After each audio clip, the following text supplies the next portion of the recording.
Welcome to SethCraft. I'm currently building a 20 by 30 workshop, and it's time to install my first workbench here on the wall. This workbench is going to be an L shape, so it's going to start over here on this wall, come along, and then turn this way and go on this other wall as well. I'm building this to be a laser engraving business workbench, so I'm going to have a few things that are a little bit different. First, it's only going to be 30 inches tall, so it's going to be right around here. Typically you would want your workbench to be a little bit taller than that. Of course, that's based on how tall you are as a person. The reason for that height is because the boxes or laser engraving machines are anywhere from a foot to a foot and a half tall, and I don't want to have to be reaching up and over to get things when I can just reach down into those laser engraving machines. So that being said, 29 inches is where I'm going to be putting my ledger board, which I'm going to be using 2x4s to build this. And so this will be here on the wall at that height. And then I'm going to have this workbench stick out away from the wall at 30 inches. So that gives me plenty of room to work with. I'm going to have exhaust hoses and power cords and air assist machines. So I've got to have enough space to come out here and be able to work with. So that's the basic dimensions of this work surface.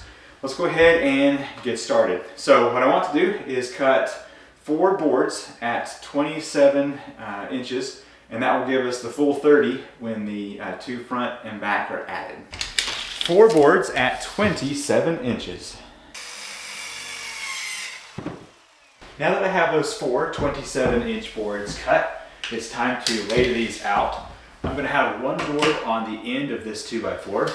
And then I want to have one at 32 inches, and then again at 64 inches, and then another one down here at the end. Now these laser engraving machines can be kind of heavy, but I think that I'll be okay just having these 4 support boards. All right, let me go ahead and get these installed.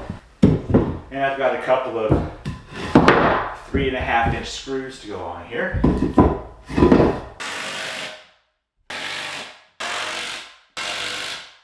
Now that I have those 4 boards attached, I'm going to go ahead and put the front on here, and it's just going to be the same as back there. I'm going to put some of these 3.5-inch screws.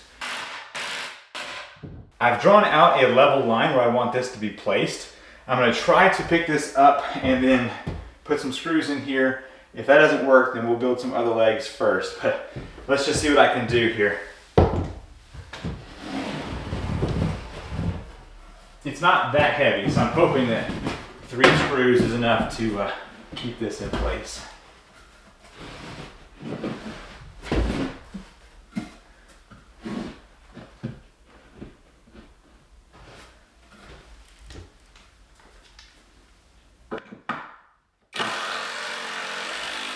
Alright, got the first one in there. Now I can get my level out and see how I'm doing. Alright, that right there. This part of the workbench is looking pretty good.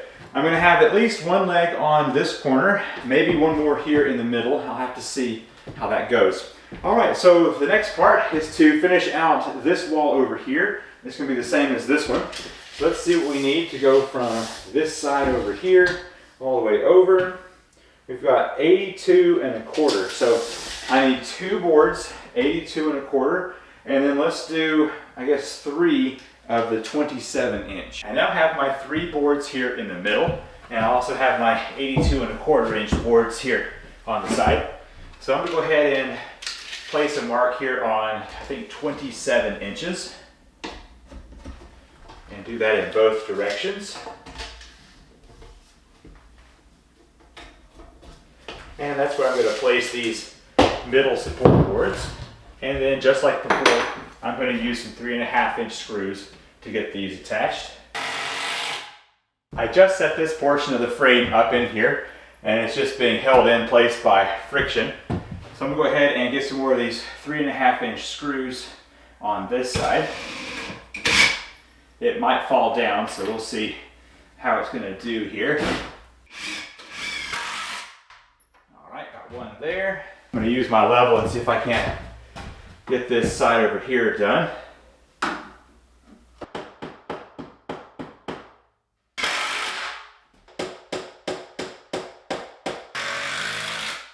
I now have both sides of the frame installed and it's looking pretty good.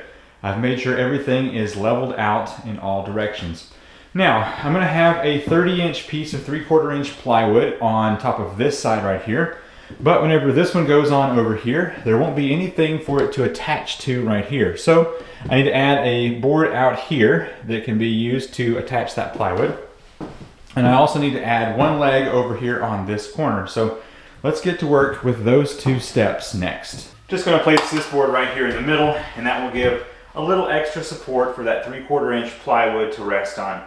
It'll have here in the back side as well, so I'm not too concerned about it. I've taken my level to make sure that this is leveled out right here. And so now I can take my tape measure, and I want the first portion of the leg to be 25.5 inches. And the other portion of it can be anywhere from 3 to 3.5 inches longer on the back side. My first board here is 25.5. My next one was 28 inches, and that's going to give me the leg that I need here. So I'm going to actually put screws in here from this side. That way they'll be hidden from the other side. And now I can take this leg and place it up under here so that it'll rest upon the first 2x4.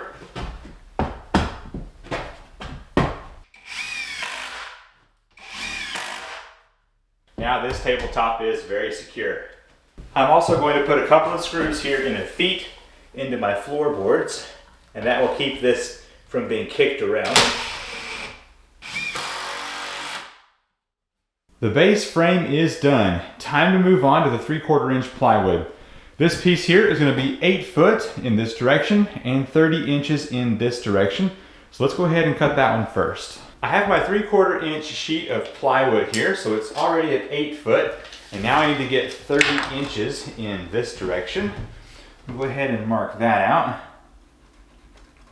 Now I believe the extra material here will be used for either some shelving or something practical, but I definitely will not be tossing that out.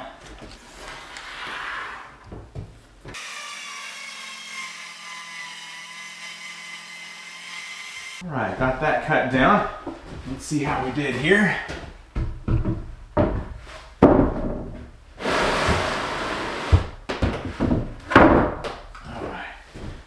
Definitely work on that. To finish this up, I'm going to lock this down with some 2-inch screws, and that should make this nice and secure.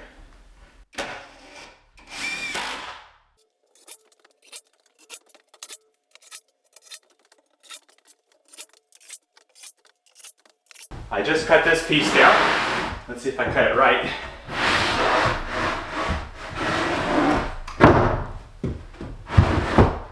Yep, looking pretty good there. Whenever I put my weight on this corner, I feel just enough flex that I'm going to go ahead and put one leg under this corner here. So since you've already seen me build that, I'm going to go ahead and do that without you. I added the leg here in the middle and decided to go ahead and put one over here as well, since there was only one stud that I had connected to right there. So we are nice and secure. I just sat up on each corner of this, no movement or creaking whatsoever. So I believe our work surface is now complete.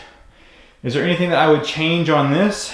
Well, I guess I could cut the plywood out a bit more to give a bit of a lip so I could mount cameras and things too. However, I think this is going to be just fine. Now, if I were to build this work table for doing anything other than laser work, I would have put it up about 3, maybe even 4 inches taller for my height, so that I'm not having to bend over any, and it would be just working right here. But like I said, those boxes or enclosures for the lasers can be up pretty high, so I want to be able just to reach in there and pull things out. And this height is still high enough for me to get an average sized roll around chair to fit up under, so we should be good in that aspect. Like I said, I have been able to sit here, so that's 220 pounds that this thing holds up, and I don't feel any creaking or movement whatsoever. If you've enjoyed this video, be sure to hit that thumbs up button. Make sure you're subscribed to the SethCraft workshop channel. I have a whole series on building this 20 by 30 workshop step by step, and there's all kinds of other videos on here as well. I'm Seth with the SethCraft Workshop, and I will see you in the next video. Bye.